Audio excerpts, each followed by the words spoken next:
Ya, untuk mengamankan jalannya pemilu 2024 yang damai, Polda Sulut menurunkan 7.523 personel dan memetakan potensi kerawanan di setiap TPS di Sulawesi Utara.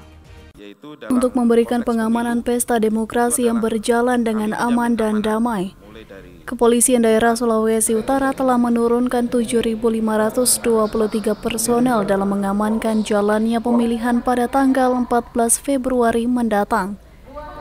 Kepala Kepolisian Daerah Sulawesi Utara Irjen Pol Yudiawan mengatakan, pihaknya telah siap untuk mengamankan pesta demokrasi. Tak hanya itu, pihaknya juga telah memetakan sejumlah daerah yang dikategorikan sebagai daerah rawan pada pemilu nanti.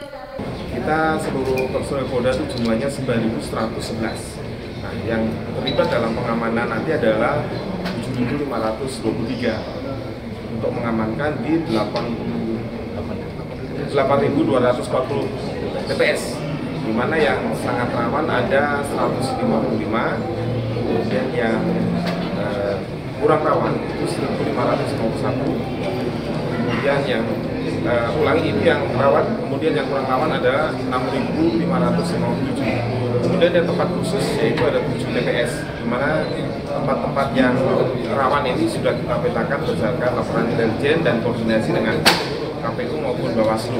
Nah, ini yang akan kita amankan nantinya. Mudah-mudahan nanti pelaksanaan pemilu dapat berjalan dengan lancar. Kami bersama dengan Bawaslu, KPU, Dinda, kemudian TNI dan Pemda juga siap untuk mengamankan pelaksanaan pemilu. Pak, tadi disebutkan ada kategori rawan dan kurang rawan, itu maksudnya yang membedakan itu apa?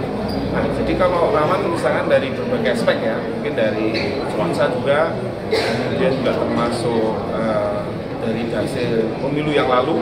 Di situ ada penilaian dari Bawaslu maupun KPU yang ini sudah diklasifikasikan sebagai rawan. Ia juga menambahkan akan melakukan tindakan tegas bila terjadi sesuatu dan akan melakukan koordinasi dengan tim Gakumdu Sulut. Eka Putra melaporkan untuk Kawan Wa TV.